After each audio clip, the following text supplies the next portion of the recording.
Here we will define ray of light. A straight line drawn in the direction of propagation of light is called a ray of light. A ray is described by a straight line with an arrowhead pointing in the direction of propagation of light. You can see here a ray of light is represented in this way, a line with an arrow. It indicates that here somewhere the source is there, the light source is there, from there the light emitted and the light travel in a straight line. This is in this way. So this line shows a ray of light. After that you will see beam of light. A bundle of the adjacent light rays is called a beam of light. That means this type of rays, if you are taking in a bundle, that bundle is called the beam of light. Okay. Here you will find the beam of light, three types of beam of lights are there. That is parallel beam of light, then second one is the converging beam of light, and the third one is the diverging beam of light. Here we will see the parallel beam of light. Parallel beam of light, that means the beam of light in which all the rays are parallel to each other is called parallel beam of light. You can see that here the rays are parallel to each other. So this type of rays, the bundle of rays, are called parallel beam of light. This, for example, a beam of light coming from a distant source such as sun is called parallel beam of light. When the light is coming from the sun, that light we are considering here as a parallel beam of light because it is coming from a very far away. Okay. Next you will see diverging beam of light. You can see here the figure. From a point the rays are coming out this way. So this type of bundle of rays are called diverging beam of light. The beam of light in which the rays of light starting from a point source move out in the different direction is called a diverging beam of light. For example, the beam of light coming from a car's headlight or from the bulb, you can see that the light is spreading everywhere. So this type of light is called the diverging beam of light. After that we'll see converging beam of light. You will see the figure here. You will find that the rays or the light are coming from a very wide source this way, but it is converge at a point. It is converging at a point. It is meeting at a point. So this type of bundle of rays are called converging beam of light. We'll define it. The beam of light in which the rays of light is starting from a large source of light get closer to each other or move towards a point is called converging ray of light. For example, a parallel beam of light, when it passes through a convex lens, it becomes converging. This way it will become converging beam of light. Today we will see reflection of light. This topic already you have covered in class 7th, 8th also. You know much about this. But once again we'll see reflection of light. The definition of reflection is when a beam of light or a ray of light reflected back by a polished surface or the bouncing back of light from a polished surface is called reflection. This phenomena is called reflection. You can see that suppose we have taken here a polished surface. This is a polished shiny surface and a ray is incident on it this way. So it will reflect back from the surface. This surface, consider this surface as m dash suppose. Okay. So the ray will bounce back to the same medium, and this phenomena is called reflection. This surface is called reflecting surface. You can see that the ray of light which is striking to the surface is called incident ray.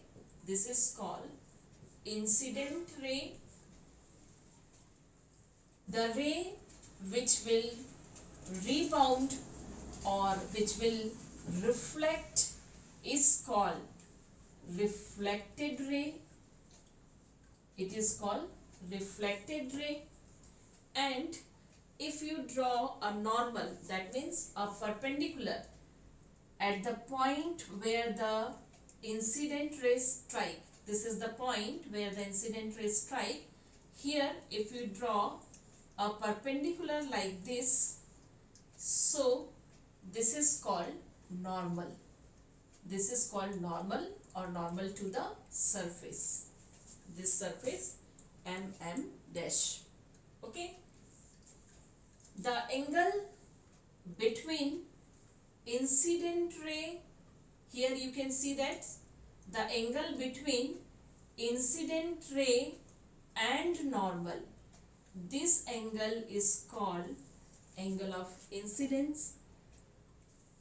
The angle between reflected ray and normal, this is called angle of refraction or reflected angle, you can say. Okay, we are representing this with the R. So once again you will see here the phenomena in which the ray of light bounce back to the same medium is called reflection. The surface which reflect the light is called reflecting surface. This should be shiny surface or polished surface, silvery surface must be. Okay. The ray which is striking to the surface is called incident ray. The ray which is rebound from that surface to the same medium is called reflected ray. The angle between the incident ray and the normal is angle I, and normal is a perpendicular line or perpendicular ray, you can say, that is perpendicular to the surface. The angle R, that is the angle of reflection, it is the angle between the reflected ray and the normal. Now we'll see the laws of reflection. Laws of reflection. According to this, the laws of reflection, there are two laws of reflection. First, the angle of incident I is always equal to the angle of reflection. For reflection of light, it is very compulsory when we are taking, the angle I must be equal to angle R, where angle I is the angle of incident and angle R is the angle of reflection. Second law of reflection is the incident ray, reflected ray and normal. Reflected ray and normal, these three will lie in one plane. These three will lie in one plane at the point of incident. At the point of incident. That means this angle I must be equal to angle R. This is the first law of reflection. The second law of reflection is this incident ray, reflected ray and this normal. All these three will be in one plane. You can see that this is in this plane, the plane or the plane of the board, you can say. And where it is? At the point of contact. This is the point of contact or point of incidence, you can say. This is the point of incidence. At this point, the incident ray is striking to the surface. So this is the point of incidence. These are the laws of reflection. Now we'll see the characteristics of the image formed by the plane mirror. Look at here. This is plane mirror, MM dash. This is object. From the object, the ray of light incident in this way and it is reflected back here in the same medium, just following the laws of reflection. So when you are extending this light behind the mirror in this way, here you will find the image of that object, image of this object. Okay, the characteristic of image is that first of all, in mirror always you will find virtual image.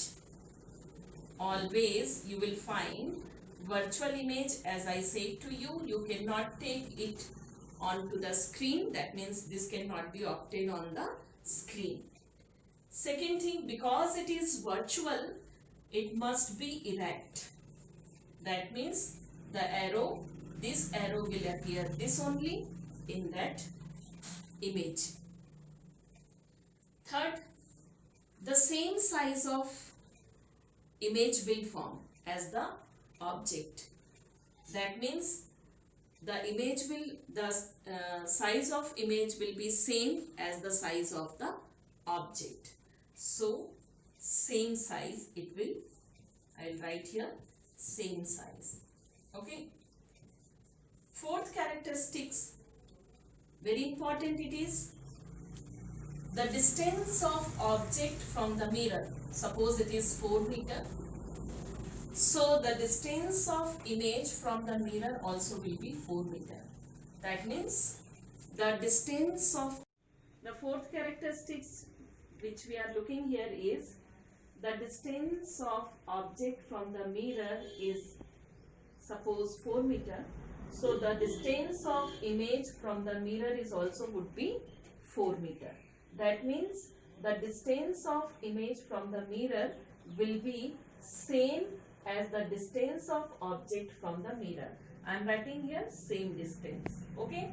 Now we'll see the fifth characteristic, that is the laterally inverted image obtained by the plane mirror. The meaning of lateral inversion is the left appear right and the right appear left. That means if you are raising your left hand, it will appear right, and if the image, in the image it will appear right, and if you are raising your right hand, so in the image it will appear left. This is called laterally inversion, laterally inverted image. Okay, so these are the characteristics of the plane image obtained by the plane mirror. Now we'll find differences between virtual image and real image.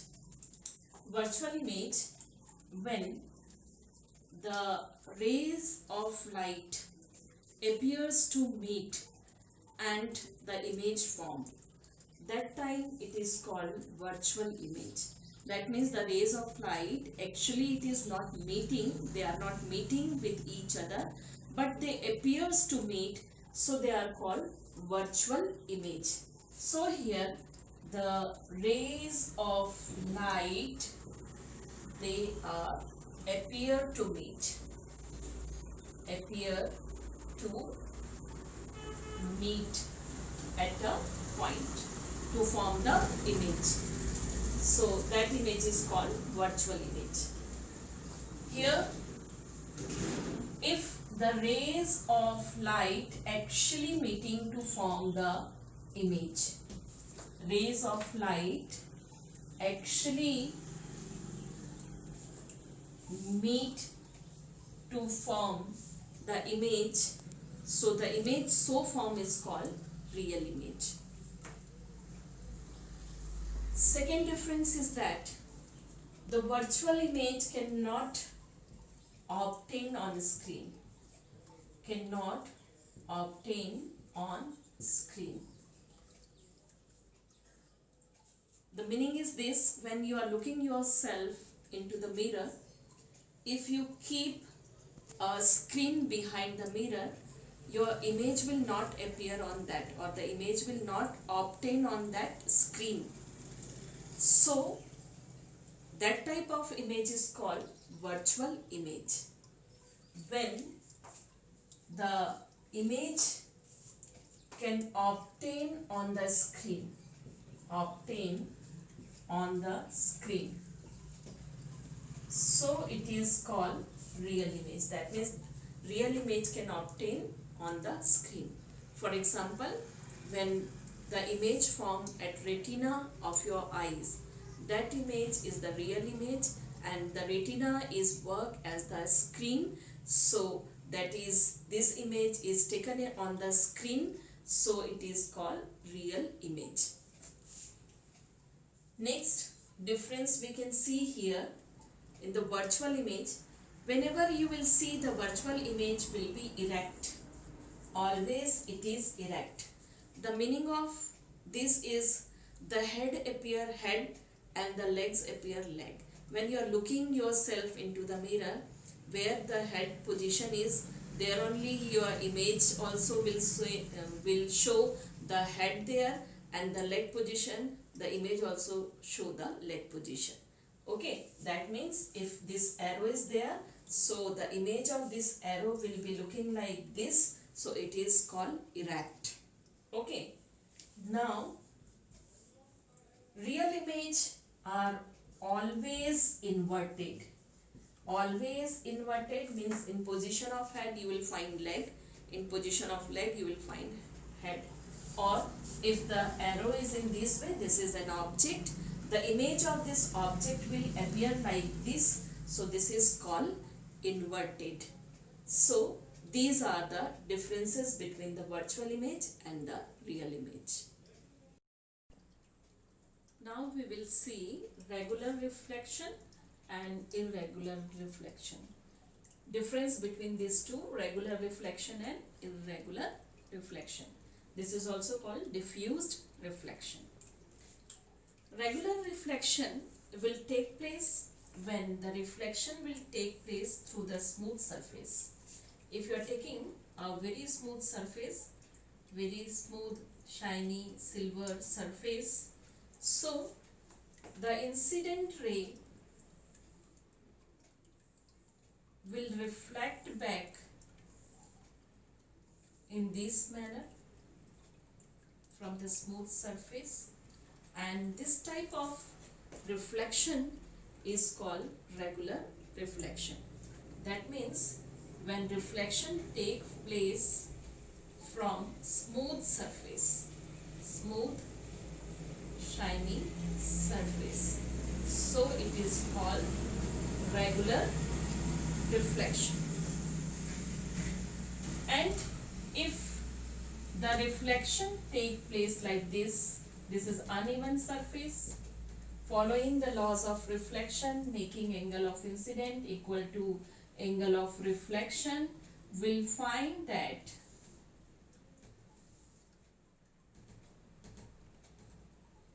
these are incident rays and these are reflected rays. These are reflected from an uneven surface.